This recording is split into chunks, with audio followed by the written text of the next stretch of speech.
Ultraman DECKER, Episode 10. Let's talk about it. The episode starts with a flashback for Sawa 10 years ago, where she was exploring a cave with her teacher.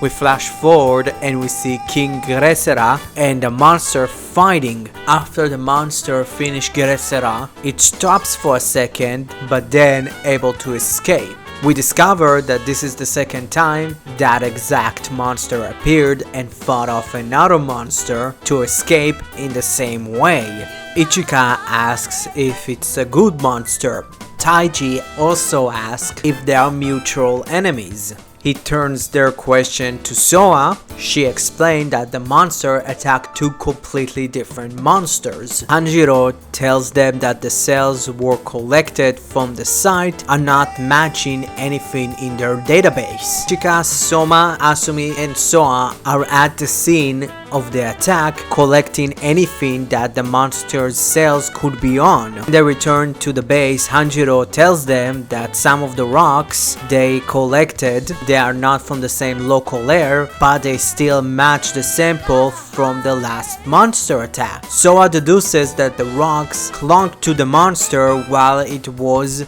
digging underground, and if they would follow these, they will find its nest. After Hanjiro presents to them the lair that contains the rock, the rest of God Select feels like it would be impossible to find its nest. But Soa tells them that these rocks were found multiple times, so that means that the monster can come from a very high place. Soa sitting outside trying to figure out where the monster comes from until Taiji comes in and tells her not to overwork herself. She tells him that she heard it a lot in training school. Taiji tells her about DG001 and they will start testing soon. Something about it concerns Soa. After Taiji leaves, Ichiga and Asumi come to visit her, and immediately after them, Soma appears. They decide to sit down and help together with finding out about the monster. Soa explains to Ichika why she started learning monster research, and that is where she lived a monster attacked and a lot of people got hurt or died. So she started learning to defeat the monsters, but she got to learn that not all monsters are bad. While the activation of the Eternity Core was an influence, human development and environment distraction made some of the monsters violent. Asumi asks her if it's their fault. Soa explains to him that nothing is that cut and dry. No one is really that truly bad or truly good. Asumi asks if they can coexist and watch over the monsters. Before Soa can actually fully answer him, Soma interrupts and shows them a video of the monster escaping. It moves like it's going to attack, but it stops suddenly. Soa takes both the footage of the monster and its brainwaves, almost like when both times they did it were focused on where they came from, almost like something is controlling it. Something about it reminds her of her teacher. She asks from Soma to find her documents on her former monster research teacher Maki. Soma and Ichika learn from Taiji that Maki was fired 5 years ago because she used cloning technology to create monsters and implant control system to their brains. But after she got fired, she disappeared. Asumi and Soa are walking down a forest. Soa starts explaining to Asumi that at the beginning Maki wanted to learn about the monster's vitality, but she slowly got afraid of the monster's powers, and it came to the conclusion that they needed to control them. When Soa tried to push her away from that idea, Maki disagrees, so Soa went to the higher up and told them about Maki's plan that led to Maki's firing. Stop because they see they are being targeted by laser sights, and then they get confronted by Maki that takes them to her laboratory, where she shows them the monster from the last two encounters, Neo-Megas, she created from the cells of the monster that she and Soa discovered in that cave. Soa asks Maki how she got the money to create Neo-Megas. Maki tells her that she has her own sponsors, specifically because of the sphere and the returning monster attacks. There are a lot of countries that would pay for a weapon like Neo-Megas. Maki believes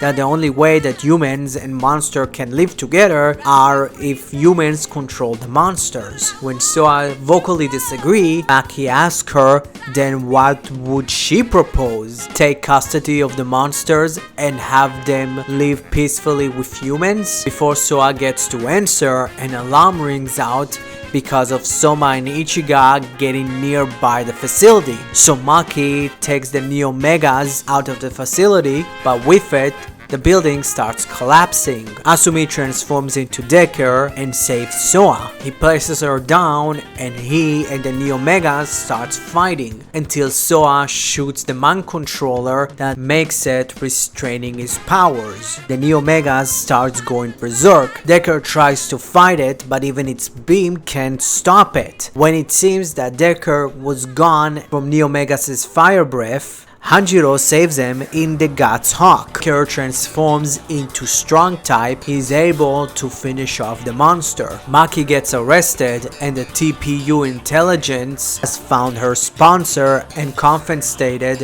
her research. No one would create Neo-Megas. Soa proclaims that maybe they can fully coexist with monster and she will try her hardest to find the best path for it. Another great episode from DECKER. Again, it's on a great streak. Making an episode about one of the other members of God Select is great. Specifically about Soa that really faded into the background was legitimately fantastic because I was kind of getting worried about her character because she barely got anything. Not only because she was fading to the background a lot, we are getting to the middle of the season. I was kind of starting to get worried about Soa specifically. Having her drive to be in God Select is making that coexistence between human and monster is a great perspective to everybody else. How much some of the questioning of if all monsters are bad or all monsters are good are kind of getting repetitive in Ultra, because for goodness sake we had 60 episodes of Cosmos, but I get it because the younger audience maybe don't want to watch Cosmos. And also, tell you the truth, I'm not even advocating to watching Cosmos. But yeah, let's return to the subject of the episode. Having her teacher be kind of the main bad guy of the episode was a great idea. It was executed good enough, but like I wish we had more scenes with Maki not being oh my god monsters are just pure evil and actually seeing her descend to fear. That would be cool. But yeah, it was a very powerful episode that touched on stuff that DECKER didn't touch yet. I like the consistency of the last episode about DDG-001 and Soa being semi-afraid of it, or at least concerned about it. I'm actually interested in learning probably in the next episode. So yeah, another great episode of DECKER. I hope you also enjoyed that episode. I'm right now waiting for the Gates episode 3 subs. I don't see them right now, so probably tomorrow I'm going to upload the Gates episode number 3 review, and probably the day after that I would upload Futo PI, and I have a couple of more extra videos that I have in mind. So yeah, I hope you enjoyed this video. I would love from all of you to subscribe and like the video. So see you next time. Peace out.